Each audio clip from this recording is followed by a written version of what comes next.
lemos a Bíblia, ficamos maravilhados com o agir sobrenatural de Deus. Logo na primeira página, Deus se manifesta e diz: haja luz, e a luz do nada aparece. E não só a luz, mas a cada versículo, terra, água, plantas, animais, aves, peixes, homem e mulher. Tudo surge ou é criado milagrosamente pela voz ou pelas mãos poderosas de Deus. Ao virarmos a página, Deus faz um adolescente vendido como escravo se tornar o governador do Egito. Deus faz uma sarça queimar em fogo, mas não se consumir. Deus envia pragas, Deus parte o mar ao meio e faz o seu povo passar. Viramos a página e Deus faz muralhas caírem. Deus faz uma mulher estéril ser mãe de filhos. Deus faz um gigante ser vencido com apenas uma pedrada. Deus faz o fogo cair do céu. Deus faz jovens saírem ilesos de dentro de uma fornalha. E Deus fecha a boca de leões. A cada página, a cada história, ficamos impressionados com o agir de Deus. Ele existe, Ele aparece, Ele fala e Ele faz. Mas a Bíblia também nos traz uma história em especial, onde Deus não aparece, onde Ele não fala nada, onde o nome dele nem é mencionado. Esta é a história de Esther. Esther era uma adolescente, órfã e judia, adotada por um primo, exilada na Pérsia. Uma garota de beleza sem igual, que foi escolhida dentre tantas outras para ser a nova rainha. Mas, enquanto estava no palácio, um plano diabólico para matá-la e exterminar todos os judeus foi muito bem elaborado e colocado em prática. Em questões de dias, Esther e todo o seu povo seriam mortos, e praticamente não havia muita coisa a ser feita. A história de Esther nos mostra que existem momentos assim também em nossa caminhada. Momentos obscuros, momentos de ameaça, de medo, onde uma crise se instala, onde pouca coisa ou quase nada pode ser feita. Momentos em que só um milagre poderia nos tirar daquela situação. Momentos em que só Deus poderia fazer algo. Mas são em alguns momentos como estes que Deus não aparece. Oramos e Deus não fala nada. Momentos em que buscamos por Ele, o procuramos no palco principal da nossa vida, mas não o encontramos. Onde está Deus? O que Ele está fazendo? Abra sua Bíblia. Leia a história de Esther. Abra os seus olhos e veja. Deus está presente. Em alguns momentos, Ele não está no palco principal, mas Ele está bem perto. Deus está nos bastidores da vida, escrevendo e providenciando o final da história.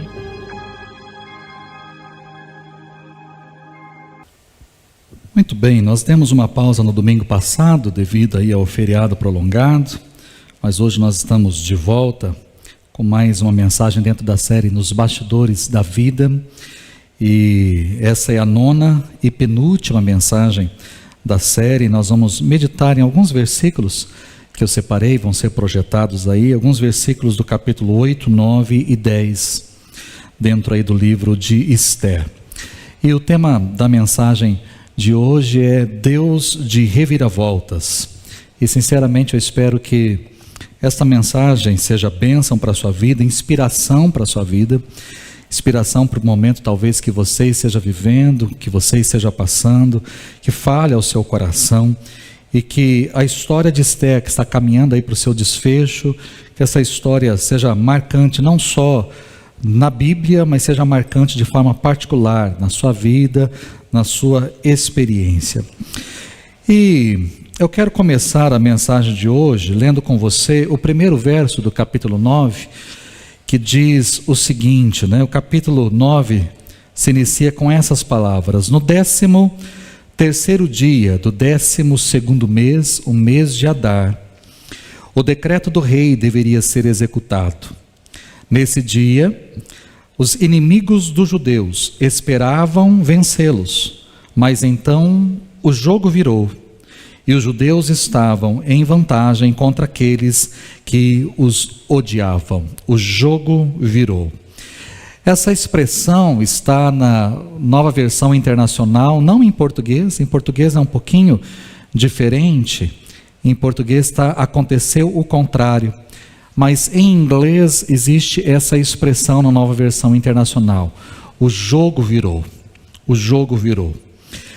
Eu tenho outras versões em casa e peguei algumas para exemplificar o que as versões trazem com relação a esse texto. Eu tenho uma Bíblia chamada Bíblia Judaica, essa Bíblia judaica diz o seguinte com relação a esse texto. Diz que no lugar de o jogo virou, diz que ocorreu o oposto. Eu tenho também uma outra chamada tradução ecumênica da Bíblia, e essa Bíblia traz que houve uma inversão da situação. Na Bíblia Viva, que é uma paráfrase da Bíblia, diz que aconteceu exatamente o contrário. A Bíblia A Mensagem, que também é uma paráfrase escrita por Eugene Peterson, diz que a situação se inverteu. A situação se inverteu. Na Bíblia de Estudo Bereana, diz que o plano virou do avesso. O plano virou do avesso. E a versão padrão inglesa diz que houve uma reviravolta. Houve uma reviravolta. Há muitas maneiras de traduzir ou de interpretar esse texto. Você pode escolher qualquer expressão aí. O jogo virou, ocorreu o oposto, houve uma inversão da situação, aconteceu exatamente o contrário, a situação se inverteu, o plano virou do avesso, houve uma reviravolta. Qualquer expressão que você quiser utilizar, a mensagem, ou a essência da mensagem é a mesma. O nosso Deus é um Deus de reviravoltas. O nosso Deus é um Deus de reviravoltas. Toda boa história traz ao menos uma reviravolta, ao menos. Todo bom filme traz algum momento, ou série, traz algum momento em que o espectador, ele fica com aquela cara de que por essa eu não esperava. Existem filmes ou séries que você assiste e que com toda certeza você está esperando um desfecho, você está esperando uma forma daquela história ser conduzida, e de repente as coisas mudam assim, né? Principalmente quando é filme de investigação, de assassinato, investigação, algumas coisas nessa direção, e às vezes estão caminhando e você vai fechando dizendo, não, é essa pessoa, esse provavelmente é o assassino, e você vai criando tudo aquilo na sua cabeça, mas de repente chega lá na frente, há uma reviravolta que você fala, por essa eu não esperava. Isso daí eu não esperava. Ou seja, os bons escritores são peritos na arte de redirecionar o arco da narrativa, isto é, de levar o leitor a imaginar determinada conclusão, mas depois ele apresenta outra completamente diferente. Nós vamos caminhando numa direção, mas de repente há uma inversão completa, e de certa forma foi isso que aconteceu, e que vimos ao longo da história aqui do livro de Esther. Logo no início nós fomos apresentados a um rei muito poderoso e ao mesmo tempo insensato. Um rei que fez questão de mostrar toda a sua glória, todo o seu poderio, toda a sua majestade, a fim de conquistar os nobres, os príncipes, de ganhar o apoio deles na investida contra a Grécia. Um rei que, após ficar embriagado, teve a petulância, reunido ali com os homens, de convidar a sua esposa, ou de pedir para que a sua esposa viesse nua, para que ele pudesse exibir a sua esposa para esses homens. E é óbvio que a rainha Vasti, a sua esposa, não aceitou tal convite, tamanho absurdo, negou este pedido.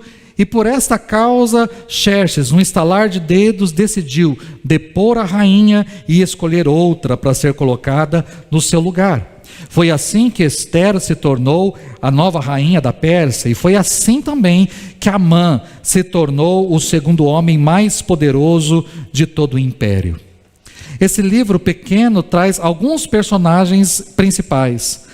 Além da Esther, que dá nome ao livro, nós temos o seu marido, o rei Xerxes, mas nós temos também o seu primo Mardoqueu, e temos o homem de confiança do rei chamado Amã. Amã, ao chegar no poder máximo que lhe era conferido, por ser ali o homem mais poderoso, o segundo homem mais poderoso de todo o império, abaixo apenas do rei, do alto do seu cargo, Amã exigia que todos os homens, em todos os lugares, se curvassem diante dele e o reverenciassem. E todos se curvavam, sem exceção, todos se curvavam, mas apenas um. Todos estavam ali, dispostos a se submeter, mas um homem, um judeu chamado Mardoqueu, primo de Esther, não fazia isso. Movido pelo ódio, Amã arquitetou um plano e conseguiu convencer e obter o apoio rápido, sem muitas dificuldades, de Xerxes. O plano era, em 11 meses, aniquilar todo o povo judeu. Não bastava apenas a morte de Mardoqueu, ele e toda a sua gente esparramada pelos 4 cantos da Pérsia deveriam ser executados. Xerxes concordou com essa matança, mandou redigir um decreto, entregou o seu anel de selar nas mãos de Amã, para que esse fizesse o que quisesse, bem entendesse, com os judeus. O decreto foi enviado para todas as cidades de todas as províncias ligadas à Pérsia. Os judeus, à medida que recebiam o decreto, entravam em desespero, vestiam-se de pano de saco e jogavam cinzas sobre a sua cabeça. E enquanto o povo entrava em desespero, Xerxes e Amã tomavam os seus drinques do terraço do palácio, avistando a cidade empavorosa. Amã sorria diante de tudo aquilo, porque a sua vitória era certa. Mardoqueu e toda a sua gente seriam exterminados. E para completar a boa fase de Amã, ele foi convidado para jantar com a rainha e com o rei nos aposentos da rainha. Uma honraria sem igual. Mas Amã queria mais.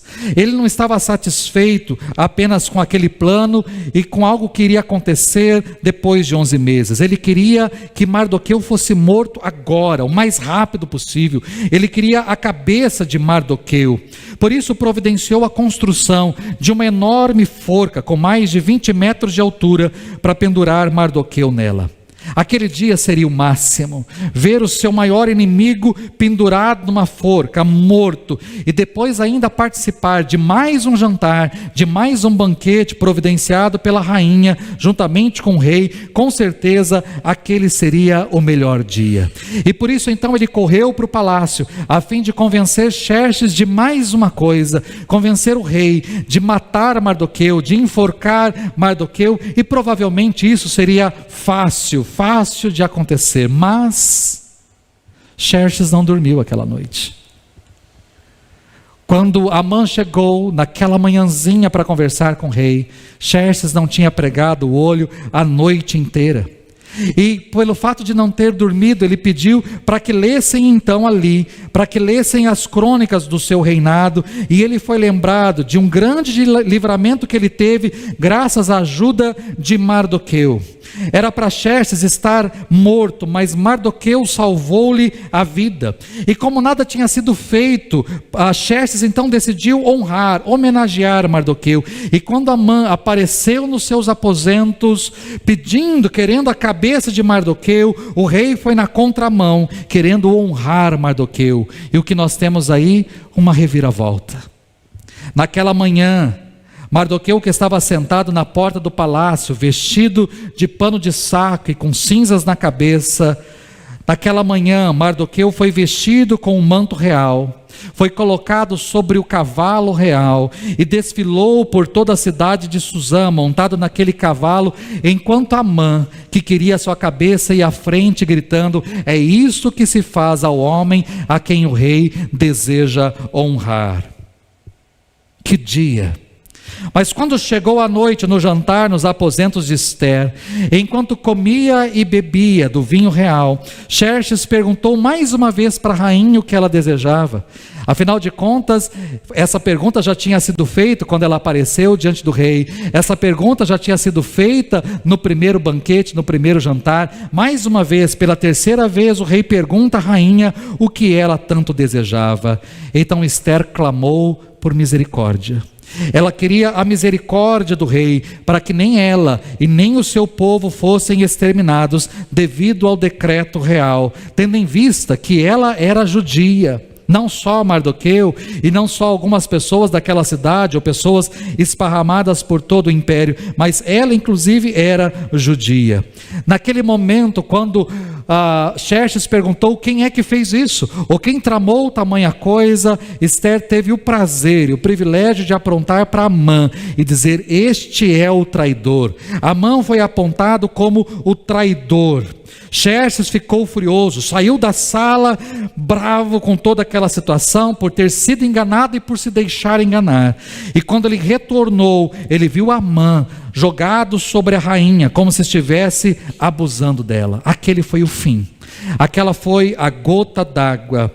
Aquela também foi a última noite de Amã. Um dos soldados que ali estava já colocou um saco na cabeça de Amã e sugeriu a Xerxes o seguinte: há uma forca que foi construída com mais de 20 metros de altura no quintal da casa de Amã. A forca que Amã construiu para enforcar o seu maior inimigo no quintal da sua casa foi utilizada para a sua própria morte. Ele foi enforcado na mesma forca que mandou construir. Temos mais uma reviravolta na história. Mas o que aconteceu em seguida? Porque até aqui nós já tínhamos visto.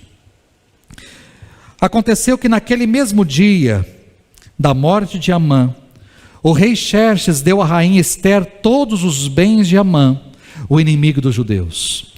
E Mardoqueu foi trazido à presença do rei, pois Ester lhe dissera que ele era seu parente. O rei tirou então o seu anel-selo que havia tomado de Amã e o deu a Mardoqueu. E Ester o nomeou administrador de todos os bens de Amã. Essa é mais uma situação. Todos os bens, todas as propriedades, toda a riqueza, tudo aquilo que era de Amã foi entregue para Ester. Mardoqueu se tornou o administrador de toda aquela riqueza, e mais que isso, Mardoqueu recebeu o anel de selar das mãos do rei. O anel que adornava a mão de Amã, agora adornava a mão de Mardoqueu. Mais uma reviravolta.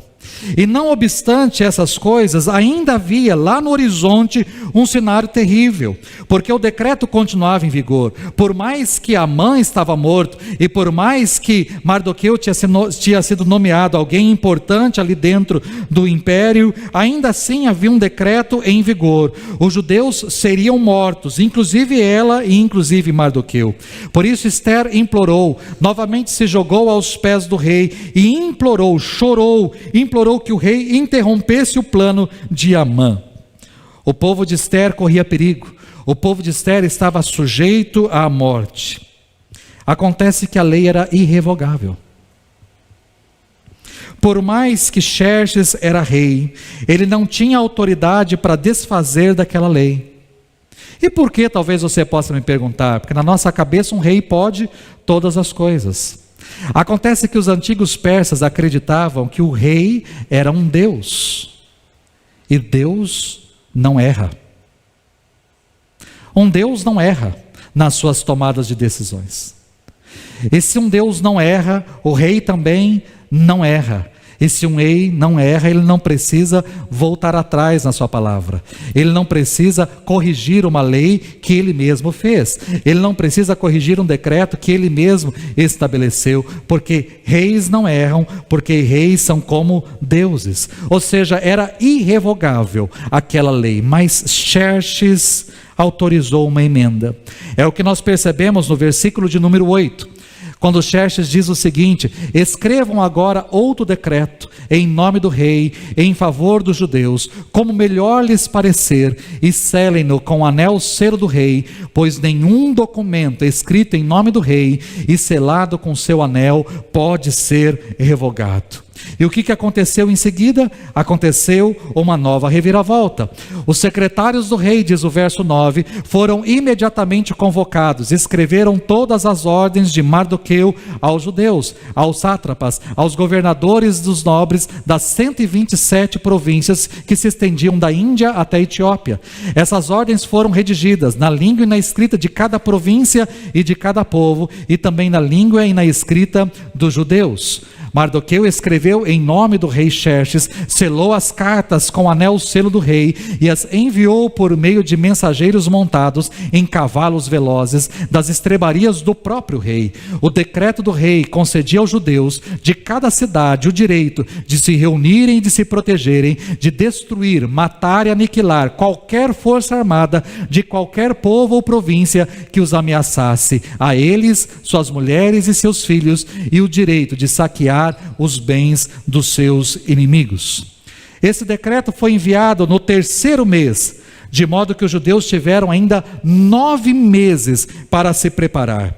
Passados os 9 meses, no dia em que eles deveriam ser mortos, nós temos então a reviravolta final da história. O verso 1 nós já lemos: nesse dia os inimigos dos judeus esperavam vencê-los, mas então o jogo virou e os judeus estavam em vantagem contra aqueles que os odiavam. O verso de número 2 diz: ninguém conseguia resistir-lhes, porque todos os povos estavam com medo deles. O verso 5 diz: os judeus feriram todos os seus inimigos à espada, matando-os e destruindo-os, e fizeram o que quiseram com eles. E o verso 11 diz: eles mataram 75 mil deles.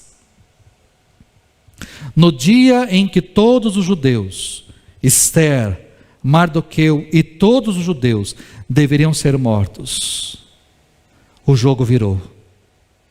No dia em que todos deveriam ser exterminados, todos os inimigos, nós temos não só um Amã que tinha sido morto lá atrás, mas nós temos nesse mesmo dia, quando nós lemos a história, todos os filhos de Amã sendo mortos e aniquilados naquele dia. Toda a sua família foi destruída, todos os inimigos dos judeus foram exterminados. E naquele mesmo dia, Mardoqueu foi empossado como primeiro-ministro da Pérsia. Isso está no capítulo 10, nos 3 únicos versos deste capítulo.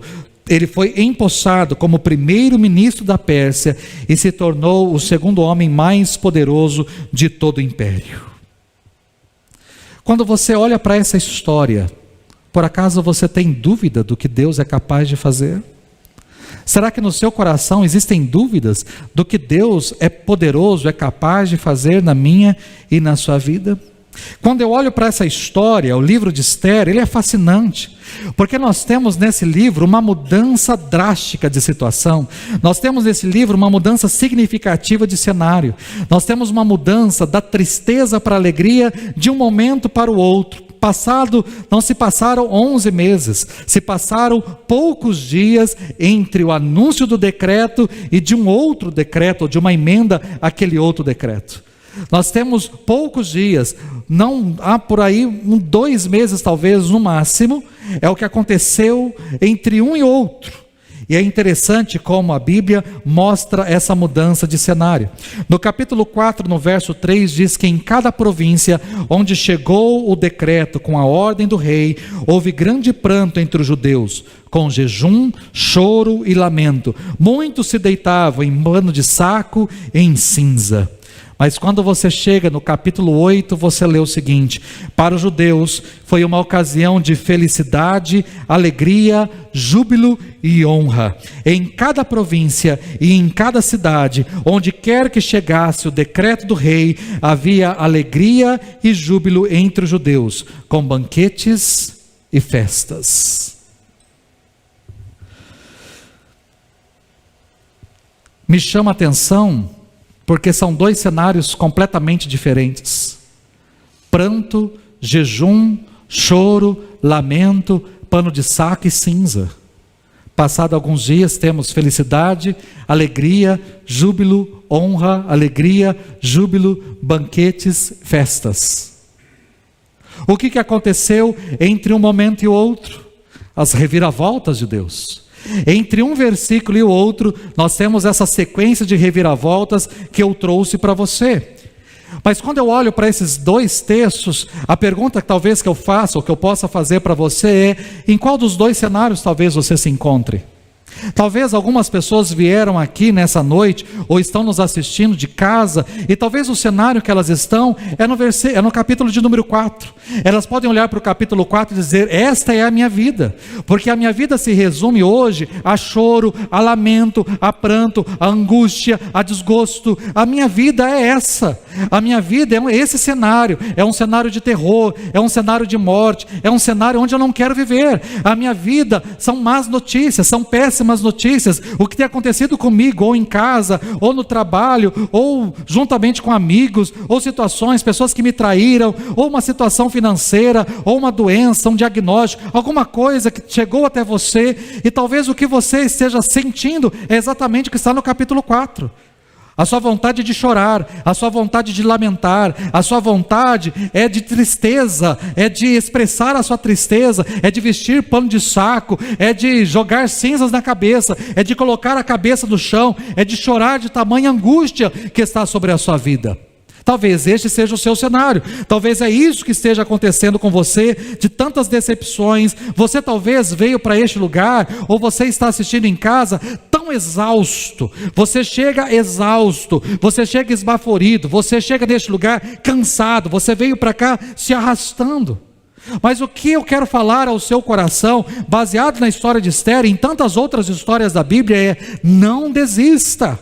Não desista. Talvez você possa até ter entrado aqui neste lugar em meio a choro, a lágrimas, a prantos. Talvez você se deliciou com a música Em Teus Braços é o Meu Descanso, que é isso que você precisa. Você precisa de descanso, você precisa de um braço que te acolha, que te abrace, de um Deus poderoso que possa te colocar no colo e te sustentar. É isso talvez que você mais precise. Mas eu digo para você, não desista, porque a palavra de Deus nos mostra o Deus a qual nós servimos, e o Deus a qual nós servimos é um Deus de reviravoltas. Quando eu olho para a palavra de Deus, eu vejo um Abraão e Sara que foram dormir velhos e estéreis, mas acordaram grávidos e de olhos arregalados. Reviravolta. Eu olho para a Bíblia e vejo um José que foi dormir como prisioneiro numa prisão egípcia, mas na noite seguinte foi dormir como primeiro-ministro do Egito. Reviravolta. Eu olho para a Bíblia e vejo que num estalar de dedos o mar vermelho mudou de intransponível para totalmente transitável, porque Deus mandou um vento e o mar se abriu em dois e eles passaram a pé enxuto. Reviravolta. Eu olho para a Bíblia e vejo um Josué que rodeou 7 vezes a cidade de Jericó. Na penúltima volta o muro estava em pé, mas na volta seguinte o muro caiu totalmente destruído. Reviravolta. Eu olho para a Bíblia e vejo uma mulher chamada Noemi que voltou para sua terra sem os seus 2 filhos, viúva e sem os seus 2 filhos, mas em meio à colheita da cevada Deus providenciou um resgatador para a sua nora, e essa mulher que chegou em prantos em Belém pôde segurar ali o filho de Ruth nos seus braços, que se tornou o seu filho, e ela se tornou a avó do rei Davi. Reviravolta. Eu olho para a história e vejo um gigante chamado Golias desafiando Israel por 40 dias, até que Davi, esse mesmo Davi, colocou ali uma pedra na funda e atirou, e a pedra acertou em cheio a testa do gigante, e este caiu por terra num piscar de olhos. Reviravolta. Eu olho para a história e vejo centenas de profetas de Baal tirando sarro de Deus, zombando de Deus, até que Elias orou e caiu fogo do céu e consumiu o holocausto, e os profetas foram aniquilados. Reviravolta. Eu olho para a Bíblia e vejo 3 exércitos vindo contra Josafá e contra Judá, os moabitas, os amonitas e os meunitas, e eu vejo um rei que se coloca diante de Deus temendo o que pode acontecer, mas Deus diz para esse rei: essa batalha você não terá que lutar, apenas com os teus olhos contemplarás. E eu vejo Josafá juntamente com seu exército, com cantores, com músicos, louvando ao Senhor, dizendo: deem graças a Deus, o nosso rei, o nosso Senhor, porque o seu amor dura para sempre. E enquanto eles louvavam, os 3 exércitos inimigos começaram a guerrear uns contra os outros, e contra Josafá. Quando Josafá chegou na beira do vale e ele olhou para o vale, não tinha mais ninguém vivo, porque todos estavam mortos. Reviravolta. Ele não teve que lutar, porque Deus lutou por ele. Quando eu olho para a Bíblia, eu vejo 3 jovens que foram tementes a Deus e não se curvaram diante de uma estátua, e foram lançados numa fornalha de fogo ardente, para que eles fossem queimados ali vivos naquela fornalha. Mas eles perceberam por uma frechinha que não estavam mais só 3, existia um 4º homem dentro da fornalha, e quando abriram a fornalha, aqueles jovens saíram, nem um fio do seu cabelo tinha chamuscado, a roupa estava intacta. Reviravolta. Eu olho para a Bíblia e vejo um homem temente a Deus, que pelo fato de orar, foi jogado na cova dos leões. Leões famintos queriam devorar piorar a sua vida, mas nada lhe aconteceu, porque Deus estava naquela jaula, Deus estava naquele lugar, e fechou a boca dos leões, e o rei ficou boquiaberto. Reviravolta, este Deus é o nosso Deus, queridos, é o Deus de reviravoltas, esse é o nosso Deus. Eu não sei o que você está passando, eu não sei como você chegou aqui, mas capte a mensagem, capte essa mensagem. Nenhum roteiro é previsível para Deus, nenhum enredo é inevitável diante de Deus, nenhum desfecho é garantido diante de Deus, porque Ele pode a qualquer momento fazer uma reviravolta na minha e na sua vida, a qualquer instante Ele pode fazer isso. Diante de um povo que estava caminhando para o inferno, Deus providenciou a reviravolta.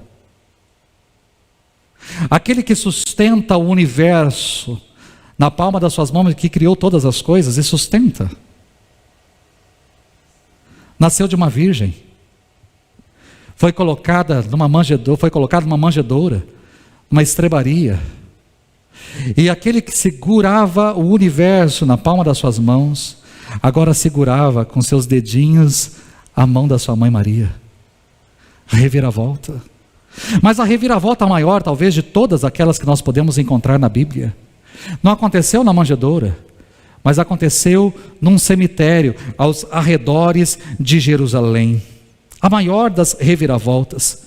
Jesus, esse mesmo que nasceu e foi colocado numa manjedoura, numa estrebaria, depois de muitos anos se tornou um cadáver, um defunto sem pulsação, depois de ser morto numa cruz, sem respiração, sem esperança, enfaixado como qualquer múmia egípcia, morto, e ali ficou morto 3 dias numa sepultura emprestada. Enquanto isso, seus inimigos brindavam esse Messias morto. Enquanto Jesus estava ali na sepultura, o que você acha que estava acontecendo em Jerusalém? Em Jerusalém estava acontecendo festa.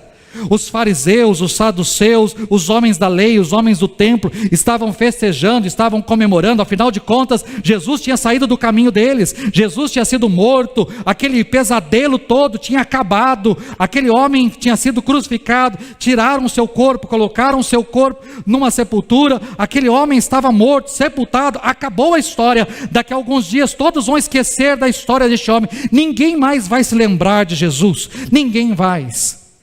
Eu imagino que enquanto Jesus também estava na sepultura, não só os homens em Jerusalém estavam comemorando, mas no inferno também havia festa, havia celebração. Eu consigo imaginar Satanás e os demônios em festa, porque afinal das contas, aquele que veio para salvar o mundo não pôde salvar, aquele que veio para salvar o mundo ficou pendurado no madeiro e depois foi colocado numa sepultura, ele morreu, e uma pessoa morta não pode salvar ninguém, uma pessoa morta não pode ser redentor de ninguém, uma pessoa morta não pode fazer nada para ninguém. E Jesus estava morto. Os seus seguidores, os seus discípulos não estavam dispersos pelas províncias da Pérsia, mas estavam escondidos dentro de 4 paredes, trancafiados com medo dos judeus, com medo também de irem para a cruz, assim como Jesus foi.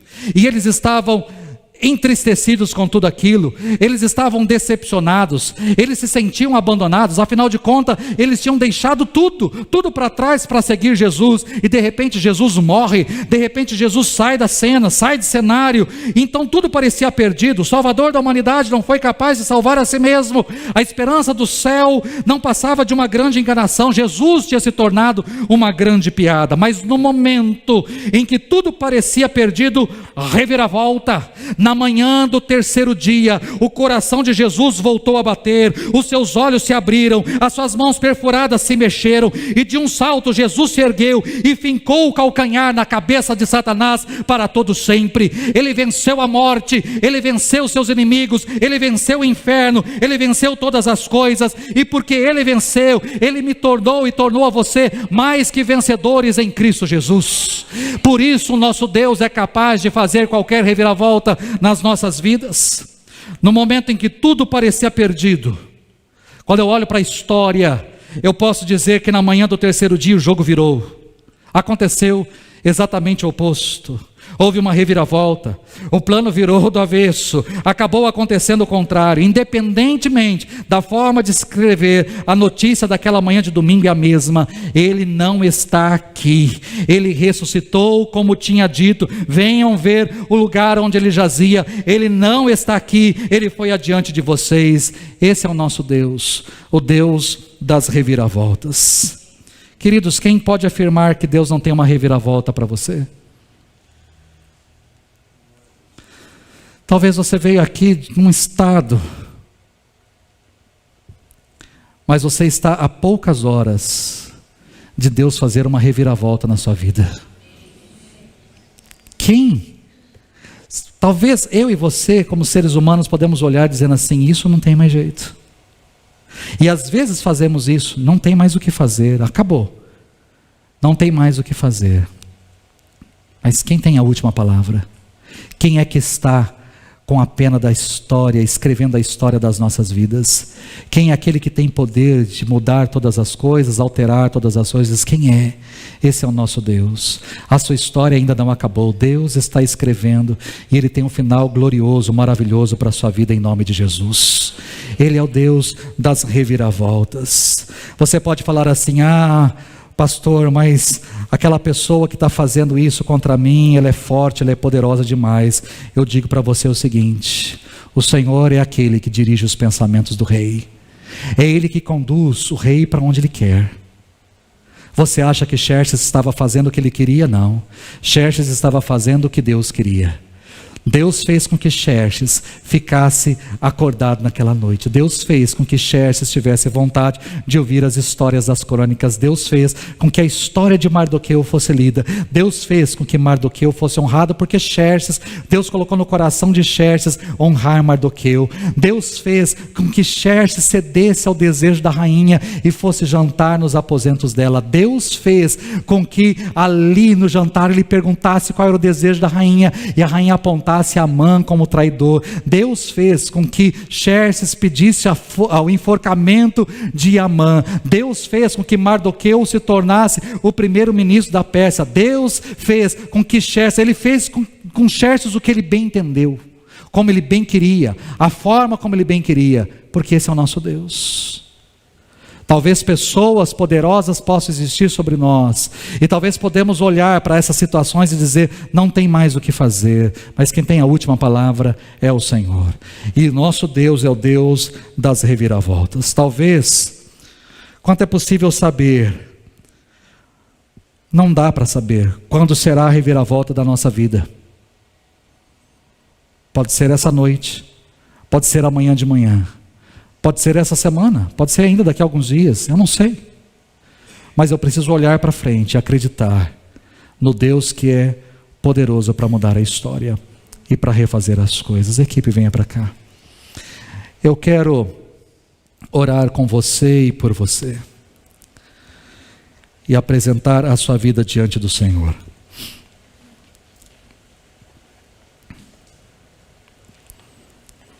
Assim como Deus fez com que Xerxes não dormisse aquela noite, Deus pode fazer com que alguns Xerxes também não durmam essa noite. Ele pode fazer com que algo aconteça e, milagrosamente, você possa ver as coisas acontecendo à sua frente. Esse é o Deus. Você está achando que a sua história está caminhando por um rumo, por uma direção, e de repente Deus muda completamente. Esse é o nosso Deus. Eu quero orar com você. Nós vamos cantar uma canção, mas eu quero aproveitar esse tempo, esse momento, essa canção, para orar pela sua vida, para colocar a sua vida diante do Senhor, para apresentar a sua vida diante do Senhor. E nós queremos orar com você. Eu não sei qual é a sua história, qual é o seu drama, qual é a sua dor. Eu não sei o que você está passando, eu não sei o que tem vindo sobre você, que está pesado demais, que tem te angustiado, que tem te afligido. Eu não sei o que é que tem acontecido, que você talvez esteja mal, ou talvez tenha chegado mal aqui neste lugar, mas nós podemos orar com você e por você. Deus pode trazer solução para a sua vida. Hoje pela manhã aconteceu algo que, a reviravolta aconteceu essa manhã. logo após o culto acabar, aconteceu hoje pela manhã na vida de uma pessoa. Deus pode fazer a mesma coisa com você nessa noite, e você precisa crer nisso. Vir, depositar o seu coração, acreditar naquilo que Deus pode fazer, mas experimentar do milagre.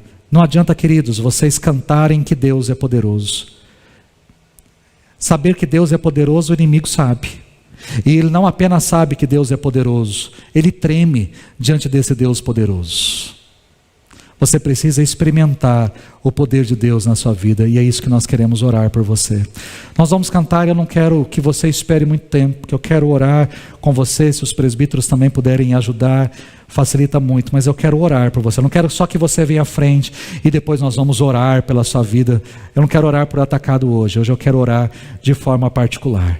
Então, enquanto cantamos aqui, a igreja vai estar em pé, mas se você pede licença e vem para cá, e nós vamos orar pela sua vida e colocar a sua vida diante do Senhor e pedir para que Deus faça o milagre, ou traga a reviravolta na sua vida em nome de Jesus. Vamos ficar em pé e vamos cantar. Enquanto cantamos, se você quiser, vem aqui à frente que nós queremos orar por você.